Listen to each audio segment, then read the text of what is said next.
I knew I was being erased the moment I caught Declan Pierce's reflection in the chrome espresso machine. He was standing behind me, perfectly still, holding a pristine white leather folder. The kind you don't see in normal meetings. The kind that only comes out when someone's about to be removed from the picture. I didn't turn around right away. I let the machine finish its hiss, let the bitter smell of burnt coffee hang in the air, and in that pause, I understood everything. My name is Aubrey Miller, and before Declan even pulled out the chair at the head of the table, I already knew how this meeting would end. The conference room on the 14th floor was all glass and steel, sealed tight against the gray Chicago winter. Outside those walls, the office was buzzing with forced holiday cheer. Tinsel wrapped around cubicle dividers. Someone had strung blinking lights across the operations floor. Faint Christmas music leaked through the ceiling speakers, cheerful and tinny, completely out of place. Inside the room, it smelled like scorched coffee and disinfectant. That specific corporate scent that tells you this space has never been meant for honesty. Declan placed the folder on the table with surgical precision, lining it up perfectly with the seam in the wood. He didn't look at me. He looked at the object, as if it mattered more than the person sitting across from him. Declan Pierce had been the new COO for 6 months. He spoke in buzzwords, measured people in cost centers, and believed efficiency meant removing anything that didn't show immediate profit. I had been with the company for 8 years.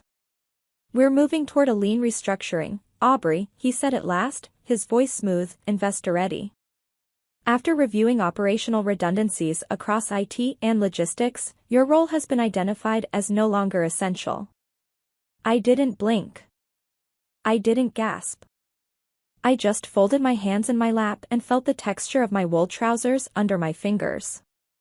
Redundant. That was always the word. Cleaner than admitting they wanted to trim payroll before year-end bonuses were calculated. He slid the white folder toward me.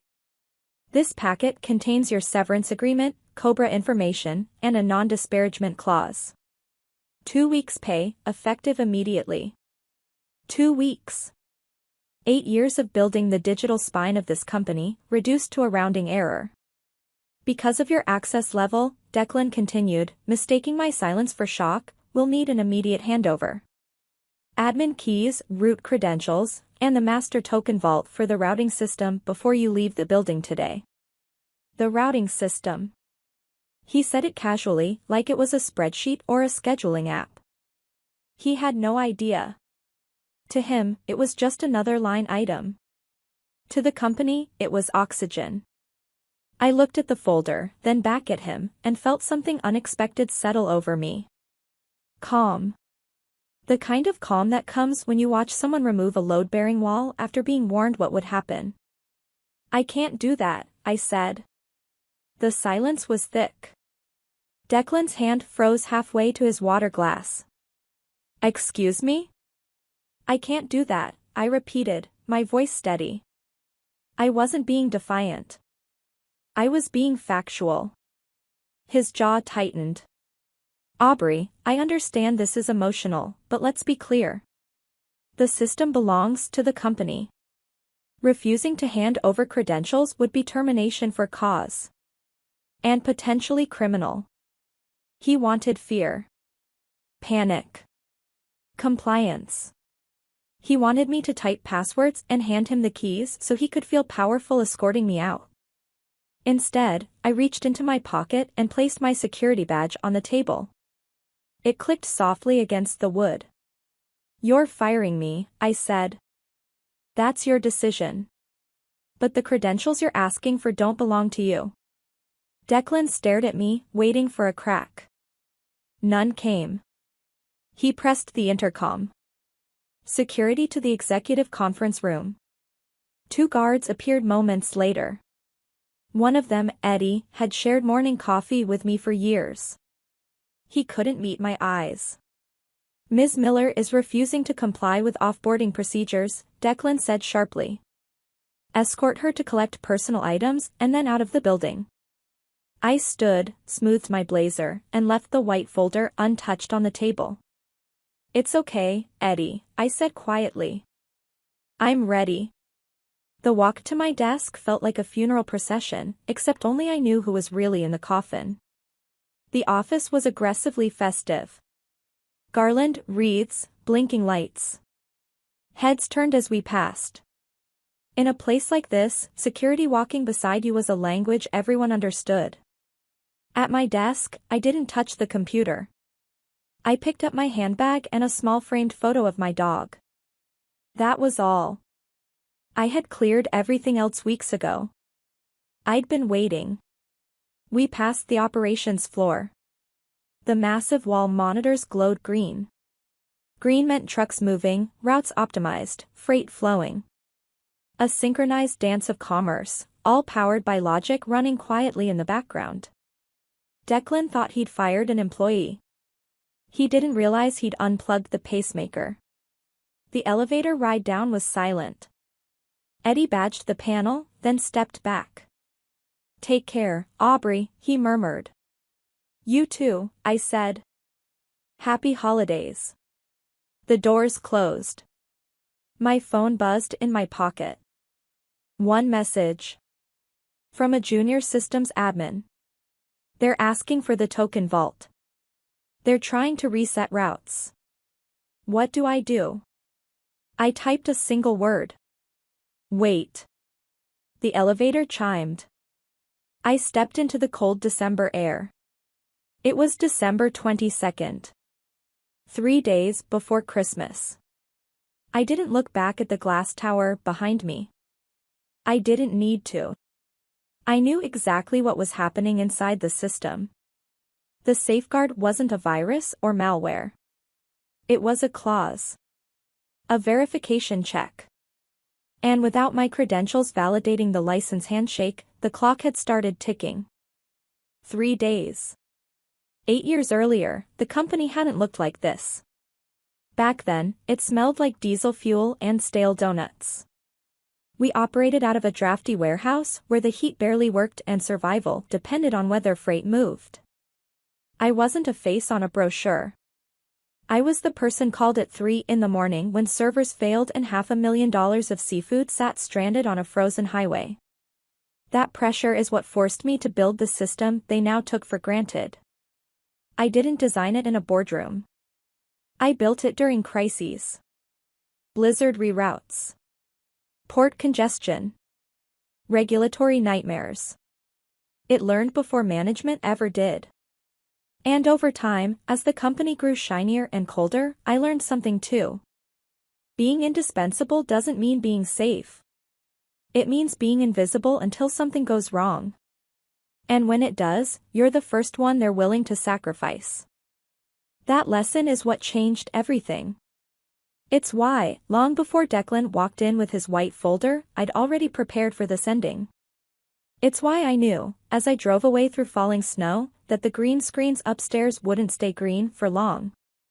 And when they finally turned red, the company was about to learn a very expensive lesson about the difference between owning a server and owning the system that makes it run. I didn't feel victorious when I got home. I felt precise. Like someone who had finally aligned a machine the way it was always meant to run. Snow drifted past my apartment window as I set my bag down and took off my coat. The city looked calm, unaware that a billion-dollar logistics network was already living on borrowed time. At exactly 2:30 p.m., the system checked for a valid administrator's signature. It didn't find one. That wasn't sabotage. It was compliance. The engine I had built was designed to protect itself. When the verification failed, it didn't crash. It didn't delete data. It simply stopped answering. No license, no service. Clean. Legal. Irreversible without consent. My phone lit up again. Another message from the same junior admin: routes are freezing. Dashboards are lagging. Declan is losing it. I placed the phone face down on the counter and poured myself a glass of water. I wasn't going to manage their panic from my kitchen. That chapter was over. Inside the building, momentum carried them for a while. Cached instructions kept trucks moving. Old routes lingered like echoes. Then, one by one, the screen stopped updating. Green dots stalled. Dispatch requests returned errors. Warehouse scanners buzzed instead of beeping. On the operations floor, confusion turned to fear in minutes. "Restart the service," someone shouted. They did. The system rebooted, reached out for validation, and was politely refused. By the time Declan stormed into the war room, phones were already ringing nonstop. Drivers from Wyoming, Ohio, New Jersey. My route disappeared. The doc can't print my manifest. I'm hauling perishables, what do I do? Declan paced, red-faced. Switch to manual, he ordered. Use spreadsheets. Call the warehouses. It was the kind of command people give when they've never done the job. You can't coordinate thousands of trucks, weather systems, compliance rules, and delivery windows with Excel. The paper backups he imagined didn't exist anymore. I'd eliminated them years ago because the system was faster and safer. Now, without the brain, the body was thrashing. At 3:12 p.m., the first client escalated. A national retailer called the CFO directly. 40 containers weren't moving. Penalty clauses were about to trigger. $10,000 per truck, per hour. Then came the error code. Anyone trying to track a shipment saw it clearly: service suspended due to unauthorized use of licensed software. That message wasn't for Declan. It was for their clients. And it scared the hell out of them. Declan authorized an emergency response team. Consultants arrived with black laptops and confidence. "Point us to the repo," one said. "We'll clone it." They found the interface. The dashboards. The connectors. They smiled. Then they tried to run a route. Nothing. "The logic isn't here," the consultant said slowly. "It's an external call. The engine lives somewhere else. Somewhere else." The words hit the room like a dropped plate.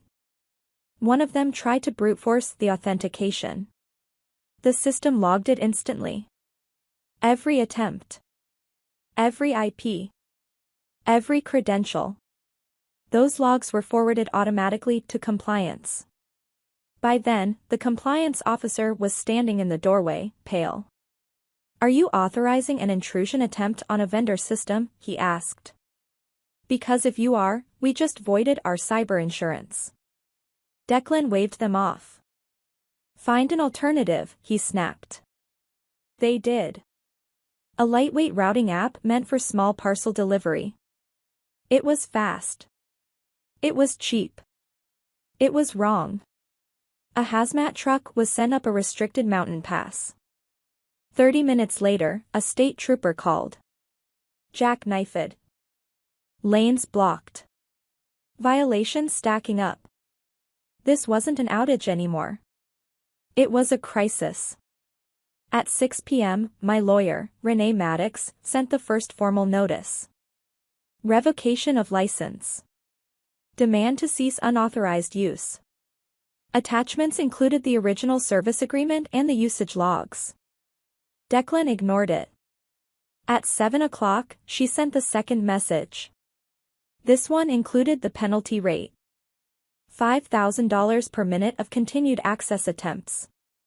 They stopped typing. At 7:42, my phone buzzed. A text from Declan. Casual. Friendly. Asking for coffee. Offering a consulting gig. He thought this was a misunderstanding. He thought charm could undo gravity. I didn't reply. I forwarded the message to Renee. 10 minutes later, she sent an invoice. $4 million. Restoration, penalties, new licensing. Valid for 6 hours. The video call came fast. I joined silently. Renee spoke for me. On the other side of the screen sat the board, the CFO, legal, and Declan, sweating through his suit. This is extortion, Declan said. No, Renee replied calmly. This is a bill. Then the door opened behind him. Frank Halverson walked in. The founder. Retired. Cane in hand. Flannel shirt among tailored suits. I signed that contract, Frank said, laying it on the table. I told Aubrey to protect the engine. Looks like she did. Declan tried to claim ignorance. Procurement logs appeared on screen. His digital signature glowed at the bottom of a renewal invoice from last year. He had approved it. Personally. The room went quiet. The chairman leaned forward. Why did we fire the vendor that runs our system 3 days before Christmas? No one answered. They voted. Declan was removed for cause. Escorted out with his white folder. The wire transfer cleared 20 minutes later. I typed one command. The service restored. The map refreshed. Red turned to green. Trucks moved. On Christmas Eve, I sat alone in my car outside a diner, snow piling softly on the windshield. My phone was silent. No alerts. No panic. Just calm. I didn't feel triumphant. I felt corrected. They had tried to erase me. Instead, they were forced to acknowledge the truth they'd ignored for years. You can buy trucks. Lease warehouses. Hire executives. But you can't own the spine. You can only rent it. And eventually, the rent comes due. Thank you so much for listening to this story. I'd love to know what you think. Was Aubrey right, or did the company deserve a second chance? Let me know in the comments. If you enjoyed this story, please like the video, subscribe to the channel, and share it with someone who needs a reminder to always read the fine print.